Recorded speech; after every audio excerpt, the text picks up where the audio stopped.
Bonjour, je suis Emmanuel Capot, c'est un plaisir pour moi de vous retrouver dans Citation Minute et je suis heureux aujourd'hui de partager avec vous une pensée de monsieur mon père. Mon père est difficile. Et la pensée dit ceci, on ne peut pas punir un ignorant parce qu'il ne sait même pas qu'est-ce qu'il a fait de mal. On ne peut pas punir un ignorant parce qu'il ne sait même pas ce qu'il a fait de mal. Quand mon père nous éduquait au début, il nous tapait un peu quand même. Il nous frappait jusqu'à un moment donné, il a décidé de ne plus lever le bâton sur une seule personne. Aucun membre de la famille, aucun de ses enfants. Et j'ai pas compris pourquoi est-ce qu'il avait radicalement changé sa méthode d'éducation.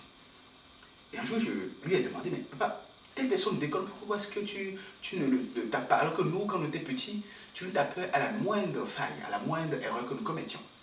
Et mon père m'a dit ceci, on ne punit pas un ignorant parce qu'il ne sait même pas qu'est-ce qu'il a fait de mal. Et je dis, qu'est-ce que je dois comprendre, papa?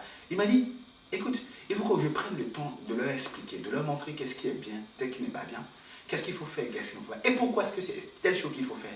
De manière à ce qu'ils puissent bien comprendre cela. C'est alors que si d'aventure il faisait mal, j'aurais peut-être la possibilité de pouvoir les punir. Cela m'a appris une grande leçon de leadership. Et aussi, m'a permis de comprendre une chose très très importante. Il nous arrive très souvent de nous énerver contre des gens que nous ne connaissons pas. Je vais raconter une anecdote. Un jour, j'étais dans les rues de Cotonou, j'étais arrivé à un carrefour qu'on appelle communément carrefour à Kosombo à Cotonou. Et il s'est trouvé qu'un conducteur de moto est venu presque casser notre rétroviseur. Je suis sorti, j'ai garé ma voiture et puis je suis sorti. Et puis j'étais avec l'une de mes cousines.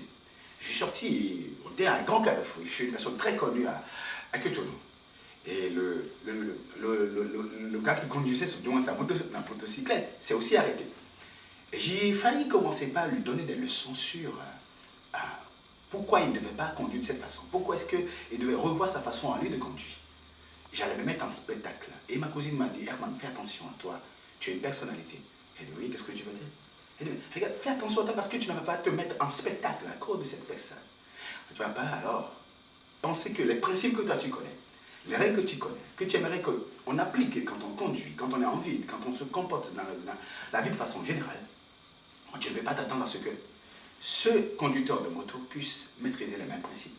Tu ne veux pas t'en prendre à un étranger parce qu'il ne connaît pas tes principes. Quelqu'un qui ne te connaît pas, ne connaît pas tes principes, c'est normal qu'il viole tes principes. Et tu dois comprendre cela. J'avais un peu honte. Je suis rentré dans ma voiture et nous sommes partis. Mais cela m'a fait comprendre quelque chose de très important. Ça ne sert absolument à rien de s'énerver contre quelqu'un qui ne connaît pas vos principes. Ça ne sert absolument à rien de vous en prendre à un collaborateur à qui vous n'avez pas enseigné le plus longtemps possible les règles qu'il doit appliquer. Il arrive souvent que nous recrutons une personne et au bout de 3 mois, nous sommes déçus de voir que la personne n'est pas à la hauteur de nos attentes. C'est normal, parce que nous n'avons pas encore eu le temps de lui apprendre quels sont nos principes, comment est-ce que nous travaillons. Nous ne l'avons pas formé, nous ne l'avons pas démontré par A plus B comment est-ce que les choses se font. Parfois même, on n'a pas fait de la formation à une personne et on s'attend à ce que la personne puisse être extraordinaire. Nous sommes prêts à sanctionner les gens alors qu'on n'aura pas appris à bien faire les choses. La première chose que nous devons faire en tant que leader, en tant que parent, en tant qu'éducateur, c'est de nous assurer de ce que nous avons pris tout le temps de former, tout le temps d'enseigner, tout le temps de démontrer, tout le temps de conduire, tout le temps de donner l'exemple, tout le temps d'impliquer les gens pour qu'ils puissent faire, d'accompagner les gens, de coacher.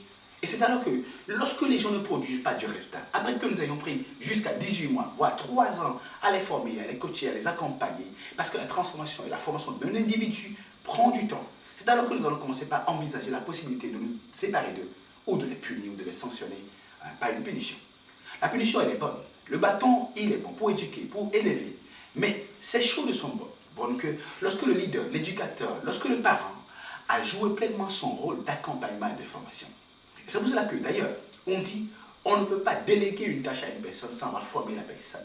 Vous ne pouvez pas demander à une personne de faire ce que vous avez, vous, fait depuis votre enfance, fait depuis que vous êtes en train de travailler, fait depuis que vous avez créé votre propre entreprise. Vous ne pouvez pas demander à un nouvel arrivé de pouvoir faire la même chose que vous, si vous n'avez pas pris le soin de le former, de l'accompagner.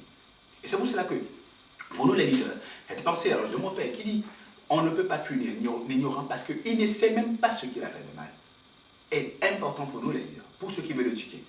Les gens de qui nous attendons des niveaux de résultats extraordinaires, nous devons d'abord nous assurer de ce que nous leur avons donné les outils, nous leur avons donné la formation requise, et que nous leur avons donné toute l'information nécessaire.